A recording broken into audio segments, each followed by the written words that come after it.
Балықшыларға ырыс береке болған теңіз 1960 жылдан бастап жағалаудан шегіне бастады. Ұялыға кеме келу қиындады. 1973 жылы ұялы елді мекеннің орталығы Бектауға көшірілді. Балықшылар жан-жаққа көше бастады. 1976 жылы ұялыдағы балық аулау жұмыстары толық тоқтап, ау құрал, қайық, кемелер Арал қаласына жіберілді. Көзін балық аулаумен ашқан балықшыларға ата кәсіптен айырылу өте қиын болды.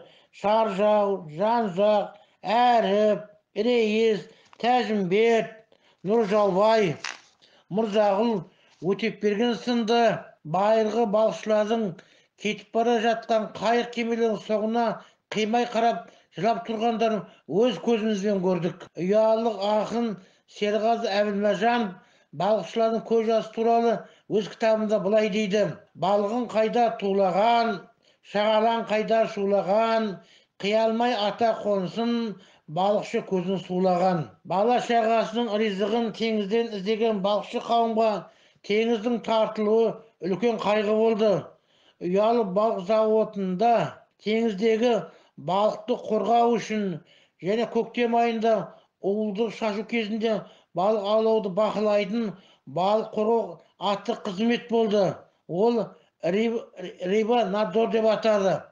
Әр балықтың аулайтын маусымы және ұзындық өлшемі болды.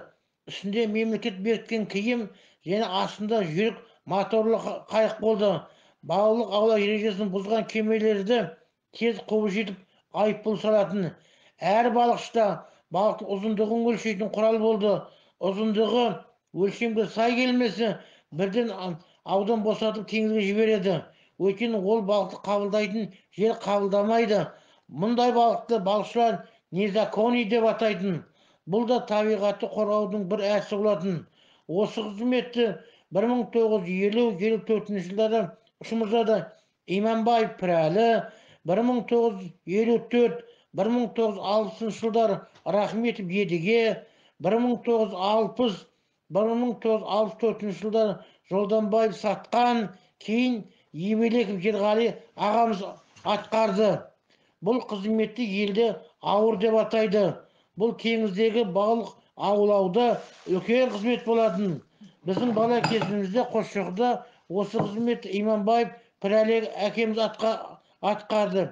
Шешесі ырысты біздің апаларымыз болатын. Иманбаев Пірәлі 1925 жылы туған, 1943 жылы әскер қатарына алынған, 1944 жылдан басып қиыр шығыста Жапон басқыншыларына қарсы соғысқан. Армиядан 1947 жылы туған елге оралады. 1947-1950 жылы Қарақалпақстанда милиция қызметкері болып жұмыс істеген Ұлы Отан соғысының ардагері. Ұялы балық зауытына қарайтын елді мекендердің ең үлкені Қосшоқы. Теңіз жағасындағы Қарақалпақстанмен шекаралас елді мекен. Осы жерде мен туып өстім. Бала шағым осы жерде Қосшоқыда. Осы жерде ұлт азаттық көтерілістің басшысы әрі әулие Жанғожа Батыр атамыздың бейіті 20 шақырымдай жерде жатыр.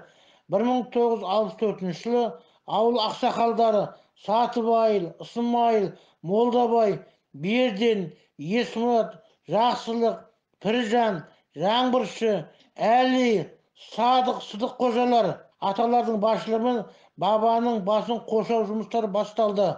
Ауылда ол кезде 1960-1970 жылдар аралығында атақты балықшылар, жылымшылар көп болды. Байырғы балықшылар Әли, Молдабай, Сәрсен, Оңғарбай, Әбілда, Қожақ, Берден аталар ел жасына жетіп, балық аулаудың қыр-сырын кейінгі буынға үйретіп кетті. Сол кездегі жылым бригадирі Қаниев Ашықбай, Берденов Тәжімбет, Төлеп Әмиттер жыл сайын қазан-қараша айында өздері салатын жылымды қайта жөндеп, табанын, арқалығын теңіз жағасында қайта көктейтін.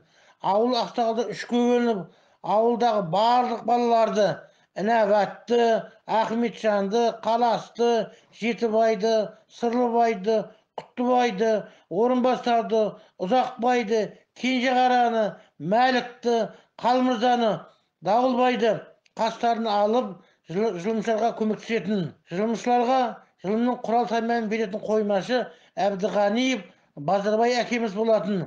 Жылымды көктейтін құрал ағаштан жасалған инелік деп аталатын.